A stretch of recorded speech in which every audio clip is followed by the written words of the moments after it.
इंसानियत की हद भूल जाता है। जब मैं स्ट्रेस में था, मेरी बीमारी के वक्त, इंसान जब अल्लाह की बनाई हुई हुदूद को तोड़ता है तो गुनहगार हो जाता है, और जब इखलाकियात की, और अब इन फाइनेंशियल क्राइसिस में,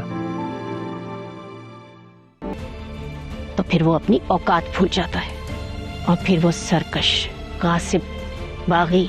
मेरी जिंदगी में आई हो, और जब जब मुझ पे कोई मुश्किल वक्त भी आया। ड्रामे के नए प्रोमो में कहानी एक अहम मोड़ अख्तियार करती नजर आ रही है। इब्तदा में इंसानी हुदूद, अखलाकियात और अल्लाह की मुकर्रर करदा हदों का जिक्र किया जाता है।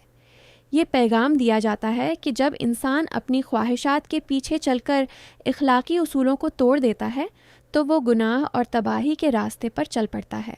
शहराम और फरियाल के दरमियान एक जज्बाती गुफ्तगू दिखाई जाती है, जहाँ शहराम फरियाल की बेहद तारीफ़ करता है।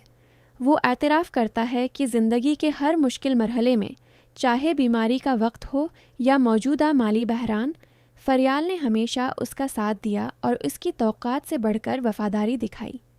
दूसरी जानिब ज़ैनिया छिपकर ये सारी बातें सुन रही होती है। इसे पहले ये खुश फहमी होती है कि शायद शहराम ने उसे माफ़ कर दिया है और दोबारा अपनी बीवी का मकाम दे दिया है, लेकिन जल्द ही उसकी ये गलत फहमी दूर हो जाती है। शहराम फरियाल के सामने वाज़ेह तौर पर कहता है कि जितना साथ फरियाल ने दिया, ज़ैनिया कभी नहीं दे सकती थी।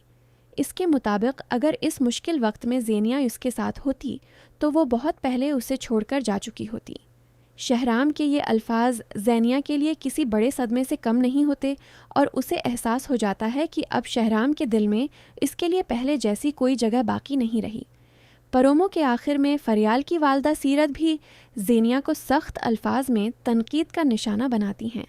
वो ज़ैनिया के माजी के रवियों को याद दिलाते हुए इसे खरी खरी सुनाती हैं और वाज़ेह करती हैं कि उसके अमाल ने उसे सब की नज़रों में गिरा दिया है।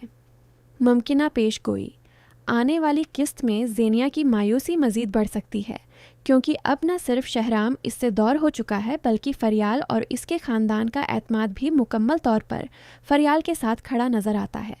दूसरी तरफ शहराम और फरियाल के दरमियान ताल्लुक़ मज़ीद मजबूत होने के अमकानात दिखाई दे रहे हैं, जो कि ज़ैनिया के लिए एक बड़ा धचका साबित हो सकता है।